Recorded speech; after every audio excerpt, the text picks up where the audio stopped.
Good evening, and good to have you join us on this segment of Dateline. I am Princess Modi. Governor Sheriff Oberewari has again expressed his commitment to positioning the state on the path of global competitiveness through enhanced infrastructure and economic advancement. He was speaking at a meeting with top management of the China Civil Engineering Construction Corporation, CCECC, at the global headquarters of the construction giant in Beijing, the Chinese capital. Governor Oberewari outlined his administration's comprehensive development strategy, focusing on infrastructure advancement, strengthening the economy of the state, and empowering the people of Delta to compete internationally. He declared that his vision was rooted in sustainable growth, fostering opportunities for economic diversification, and elevating the standard of living for all Deltans.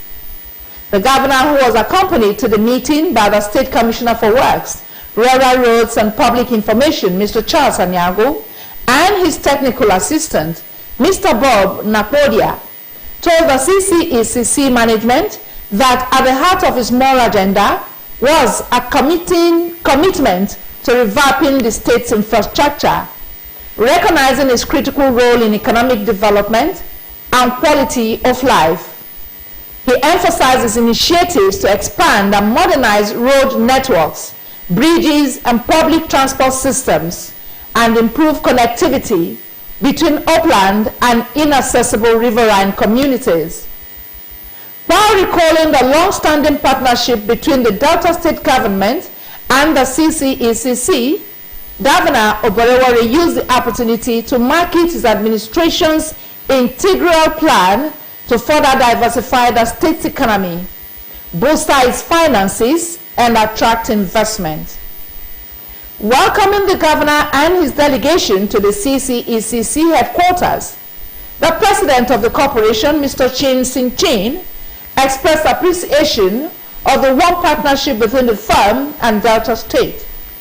Mr. Shinchan commended Governor Oberewari's leadership style, particularly his unfailing demand for quality jobs and prudent financial management, which he remarked were the hallmark of the CCECC.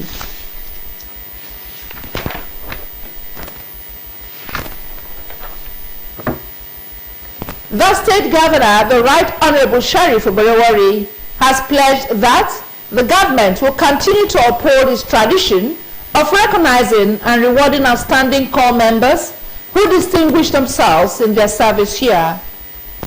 Governor Oberewari made the promise at the official opening and swearing-in ceremony of the 2025 Batch A Stream 2 orientation program held at the NYSC Orientation Camp in Iseluku and Nyocha North local government area.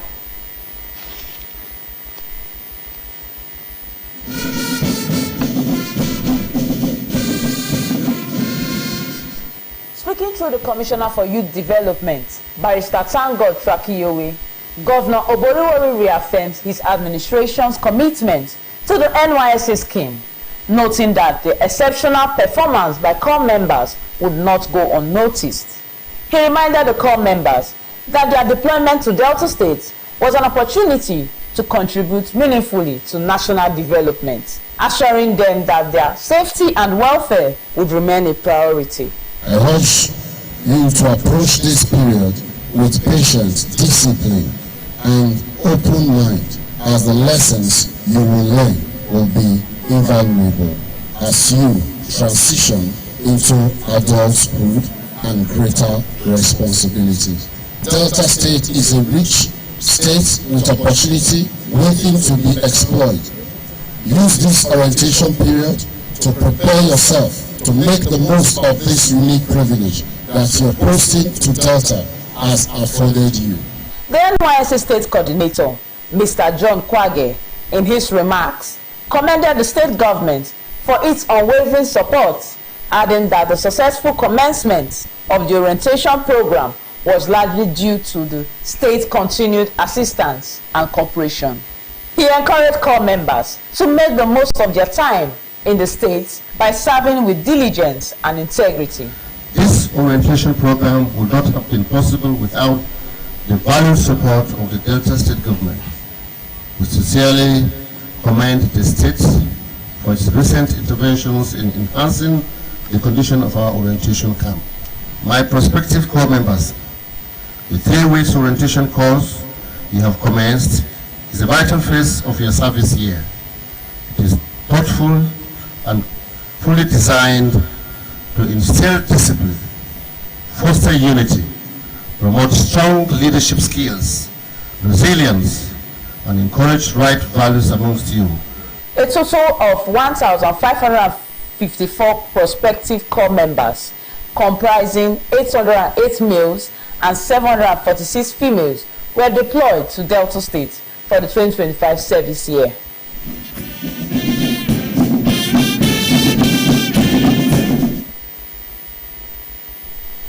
The federal government has commended Governor Sharif Oberewari for his proactive approach and bold steps in facilitating key infrastructural projects across the state. The Minister of Works, Engineer Dave Umahi, who stated this during inspection of the second Niger Bridge access road, thanked Governor Oberewari for his support in the successful realization of the second Niger Bridge access road and other critical infrastructure developments in the state. Speaking to journalists in Asaba during the inspection, Senator Umahi, a former governor of Ebonyi State, lauded the governor for gazetting the right-of-way for the second Niger Bridge access road extending to Isela Asaba, and for personally overseeing the revocation and compensation processes related to affected properties. The minister urged other governors in the country to emulate Governor Oberewari's collaborative approach, noting that state-level support could accelerate federal projects and deliver quicker results to local communities. He also praised Governor Oberewari for the ongoing construction of 3 flyovers and road expansion projects in Efuru, describing them as beautiful. Earlier, during a visit to the Warri-Bini-Asaba Road, the minister expressed concern over the slow pace of work on the Efuru-Sapele section and urged the contractors to increase their speed so as to meet the project deadlines. Speaking on behalf of Governor Sharif Oberewari, Secretary to the State Government, Dr. Kingsley Emo, reaffirmed the state's commitment to a mutually beneficial partnership and ongoing collaboration with the federal government. He commended the federal government for the 17.6-kilometer access road from the second Niger Bridge linking Delta State, as well as the proposed concrete rehabilitation of a 4-lane, 5-kilometer road from Summit Junction to the bridgehead. Dr. Emu emphasized that the economic impact of these projects, once completed, cannot be overstated, and thanked President Bola Ahmed Tinubu and the Ministry of Works for their commitment to delivering them. Fathers have been charged to model spiritual perseverance to their families in all circumstances by trusting God, praying faithfully, and leading by example. The Bishop of the Asaba Diocese of the Anglican Communion, the Right Reverend Kingsley Obu, gave the charge today in his message to the congregation at the Cathedral Church of St. Peter, Bishop's Court, Asaba, as the church marked Father's Day. Henry Unogwa reports.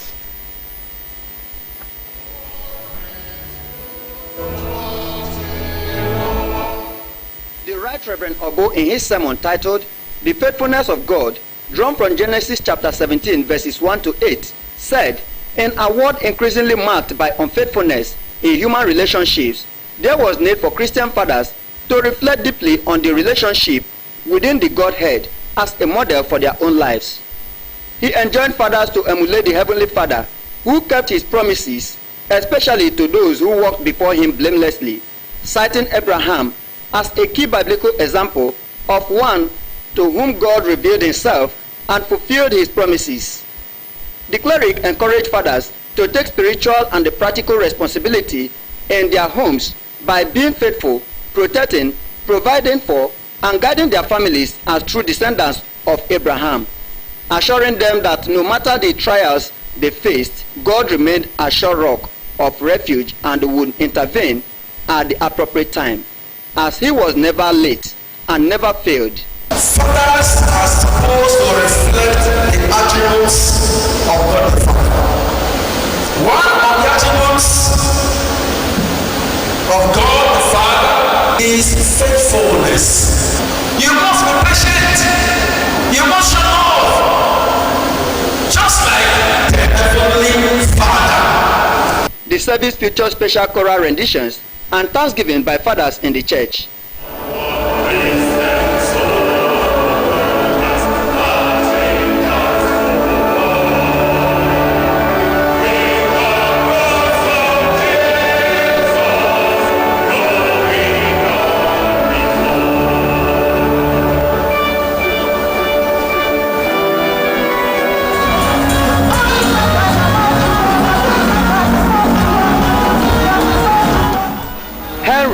Onogwa reported.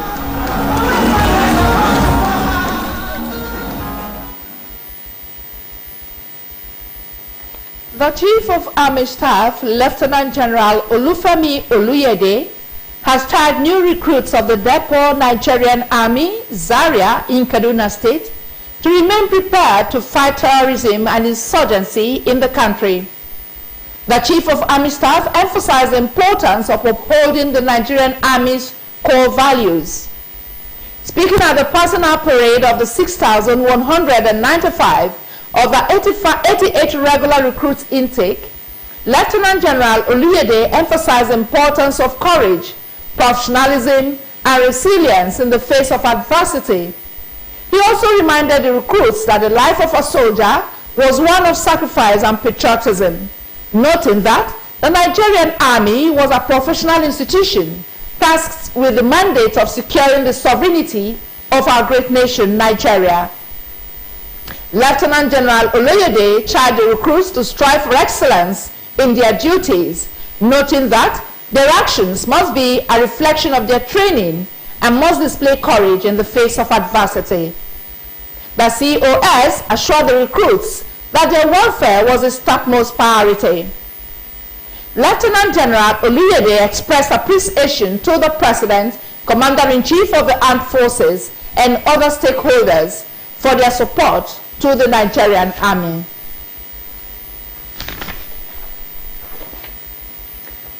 The Nigeria Police Force has extended the grace period for enforcement of the tinted glass permit requirement to August 12, following feedback from the public. The Inspector General of Police, Ms. Aibetokun, announced the extension in a statement yesterday, citing the need for a more citizen-friendly and accessible application process. According to the statement, the decision reflects the NPF's commitment to transparent, inclusive, and citizen-focused policing and comes amid ongoing technical and policy reviews of the permit system. The statement said the extension would give room for encouragements and refinements to both physical and digital application processes, including improved verification and reduced delays. It advised Nigerians to apply or renew their permits exclusively via the official portal and report any incidents of extortion or unauthorized charges encountered during the process. The police reaffirmed its dedication to public safety, digital innovation, and improved service delivery, urging continued cooperation from the public during the reform process.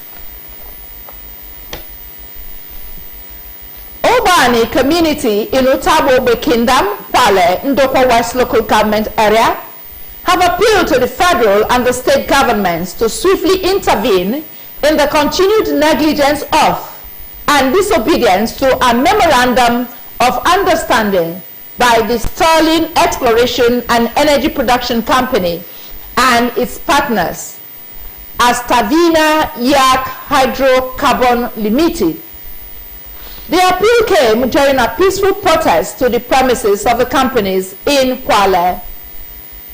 The community in a statement said The companies acquired a vast area of land in 2017 for exploration operations, whereupon a Memorandum of Understanding MOU was signed between it and the company's management, which they had allegedly failed to honor up till date.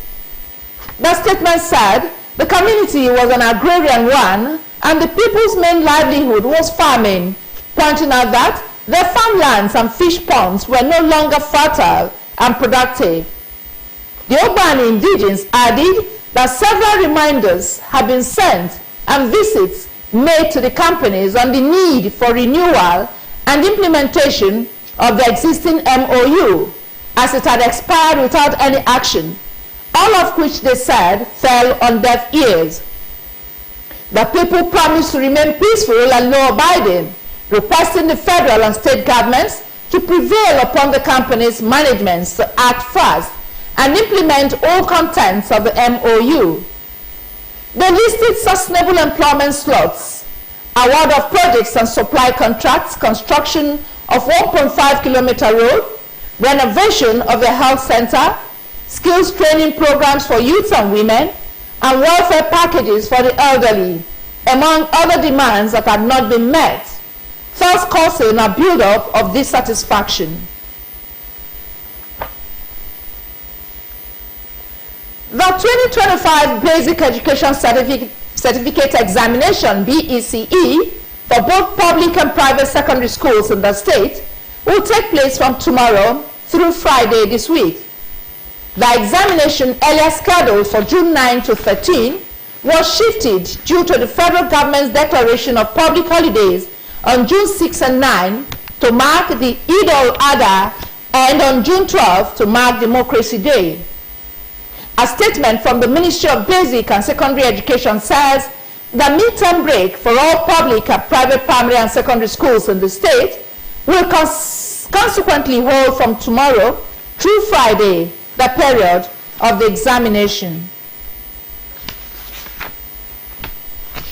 Meanwhile, parents and guardians, as well as members of the public who do not have any role to play in the conduct of the examination, have been advised to stay clear of the examination centers or risk being arrested.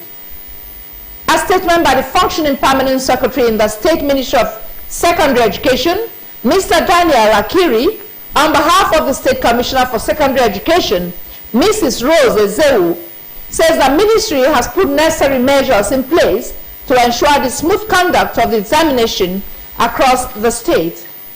The statement emphasized that the ministry will not tolerate the presence of parents and guardians within the premises of the examination, adding that anyone seen in the examination centers apart from its officials deployed for the conduct of the examination will be promptly apprehended. It enjoined candidates to abstain from all forms of examination malpractice while wishing them success in the examination. Abroad, 7 people have died in a helicopter crash in the northern India state of Uttarakhand today. According to reports, the aircraft were flying from Kedarnath along a popular Hindu pilgrimage route in the Himalayan mountains. The pilot and a 2-year-old child were among those killed.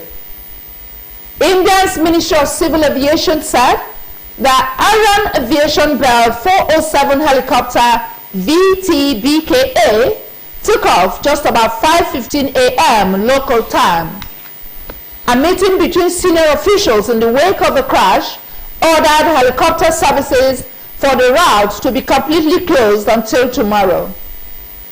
The authorities said helicopter services would only resume after a meeting with all operators had been carried out and the flying experience of all pilots in the high Himalayan regions had been checked. Business now. Food prices in Nigeria have seen a mix of increases and decreases in recent months, while some items like rice, tomatoes, and yam remain expensive. Others like beans, rice, and cooking oil have experienced price drops. A survey shows that 50 kg bag of rice is currently selling for between 110,000 naira and 120,000 naira. A basket of tomato is priced at around 18,000 naira. A tuber of yam costs between 6,000 naira and 8,000 naira. A 25-liter container of palm oil is around 30,000 naira, and a kilogram of chicken is approximately 4,000 naira. The price of pepper has seen a significant increase, with a medium bag rising from 28,000 naira to 65,000 naira. The situation is the same with egusi, which has seen a price increase ranging from 300,000 naira to 320,000 naira.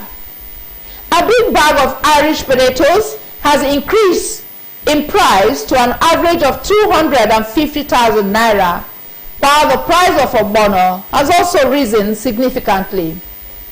Majority are struggling to afford a healthy diet due to shrinking disposable income, and some even resorting to skipping meals. High transportation costs are also contributing to the affordability crisis, with some workers spending a significant portion of their income on transportation, while security challenges in food-producing regions continue to disrupt farming activities and impact food supply.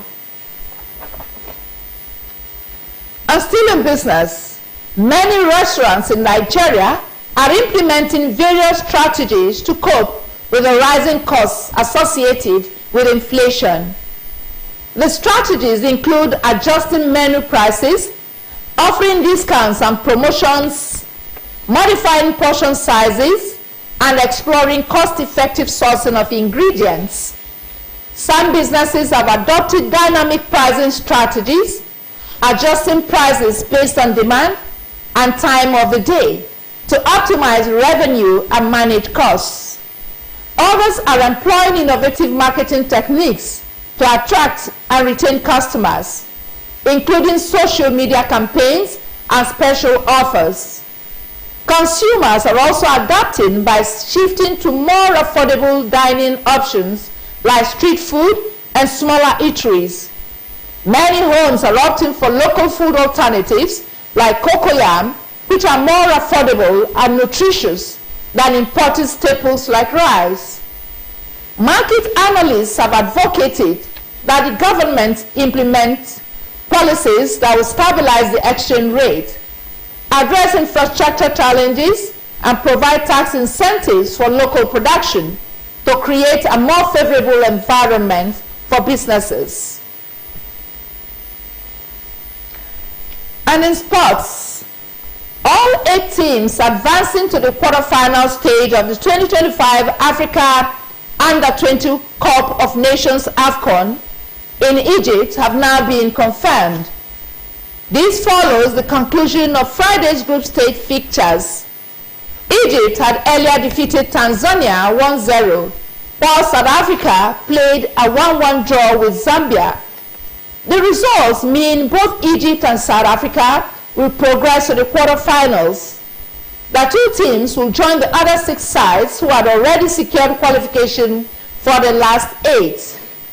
The 6 teams are Nigeria, Senegal, Morocco, Ghana, Sierra Leone, and DR Congo.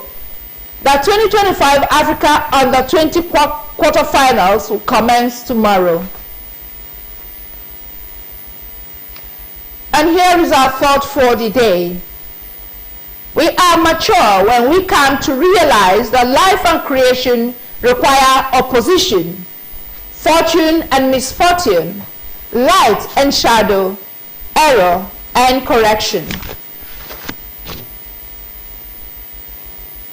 And that's how we wrap it up on the news segment of Dateline. I've been your anchor, Princess Modi. Have yourselves a blissful night rest. Good evening.